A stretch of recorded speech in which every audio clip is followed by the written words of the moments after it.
আজকে আমার রেসিপি ছানার ডালনা। কম বেশি সবাই বাড়িতে বানাও। এটা খুব পুরনো রেসিপি, কোনো নতুন কিছু নয়। তবে আমি কেমন বানাই সেটা দেখাবার জন্য আমি আজকে তোমাদের সাথে শেয়ার করছি। আশা করি রেসিপিটা খুব ভালো লাগবে। প্লিজ ভিডিওটা পুরো দেখার জন্য অনুরোধ রইল।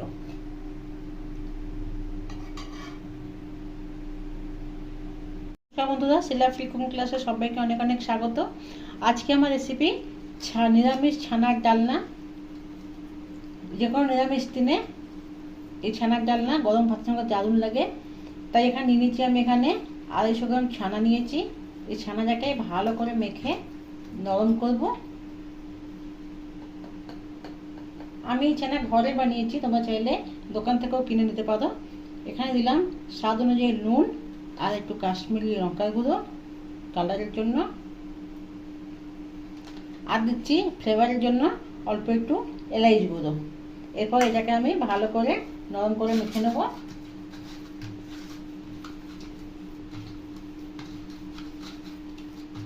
নরম করে মাখা হয়ে গেলে এখানে আমি 1 চামচ ময়দা মেশাবো, নইলে তেলে দেওয়ার পরে ফাটার সম্ভাবনা থাকে। 1 চামচ ময়দা দিয়ে দিলে একদমই এটা ফাটবে না।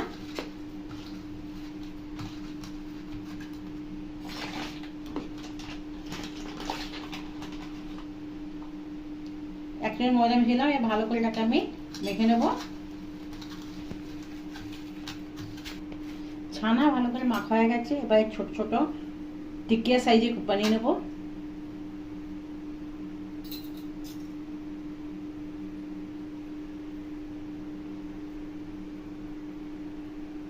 টিকিয়া সাইজে বানিয়ে নিলাম। দেখুন সবগুলো বানিয়ে নেব।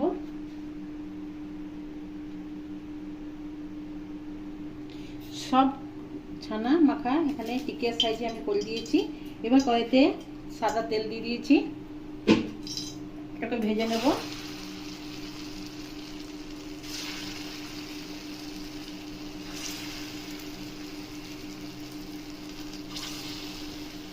এবার একটা মশলা তৈরি করে নেব।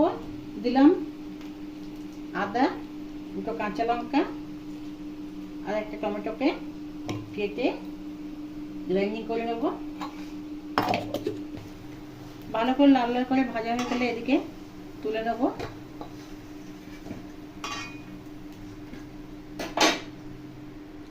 বাকি জিনিসগুলো ভেজে নেব।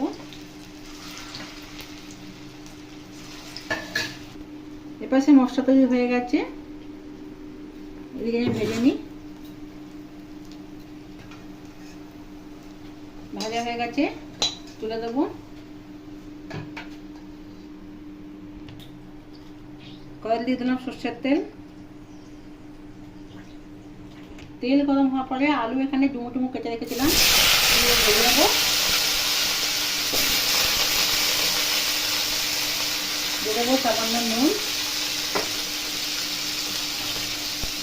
সামান্য হলুদ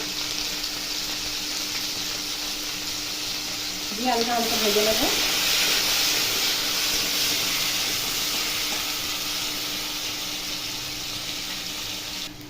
আলু এখানে ভাজা হয়ে গেছে, তুলে নেব।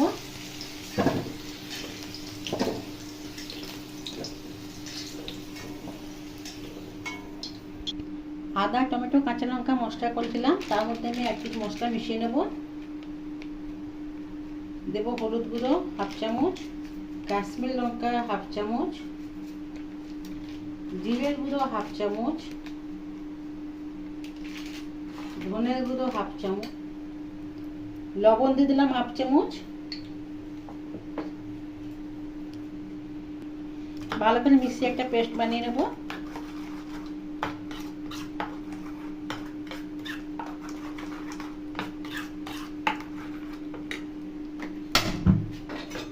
কড়াই বসিয়ে দিয়েছি, দেবো ওতে জিরে।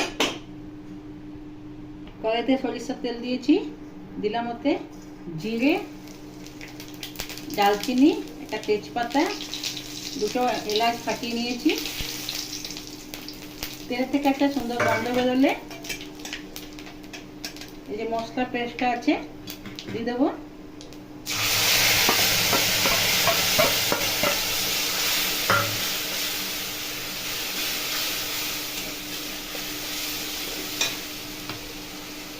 ওই মশলার মধ্যে একটু হিং দিয়ে দেবো।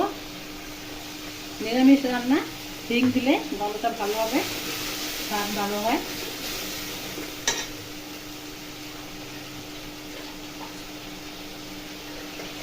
মশলা নিচে না লাগে তাই অল্প জল ধুয়ে দিয়ে দিলাম।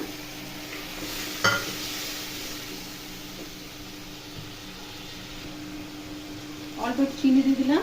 নিরামিষ রান্নায় চিনিটা দিলে ভালো টেস্ট আসে, টেস্ট ব্যালেন্স হয়।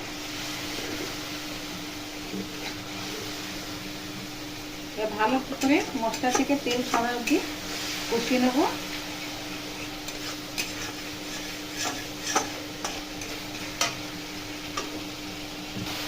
মশলা থেকে ভালো করে তেল ছেড়ে গেছে। এরপর এতে আমি ভেজে রাখা আলু দিয়ে একটু কষিয়ে নেব। আলু দিয়ে ভালো করে কষিয়ে নেব। মশলা থেকে তেল ছেড়ে গেলে এবার ওতে গরম জল দিয়ে দেবো।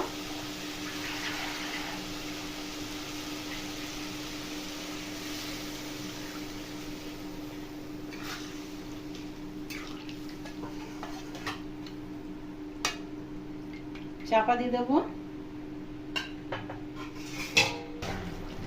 আলু এখানে ভালো করে সেদ্ধ হয়ে গেছে। এবার ভেজে রাখা ছানাটা আমি এর মধ্যে দিয়ে দিচ্ছি।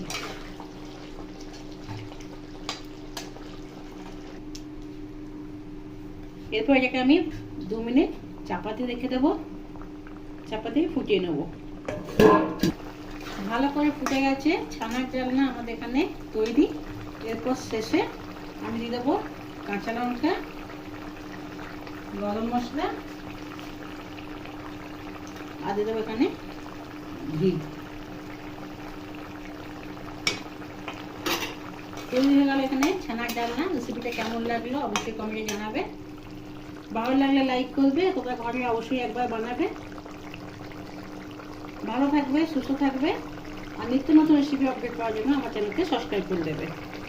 ভালো থাকবে, সুস্থ থাকবে। আবার কালকে দেখা হবে অন্য রেসিপির সঙ্গে। ধন্যবাদ।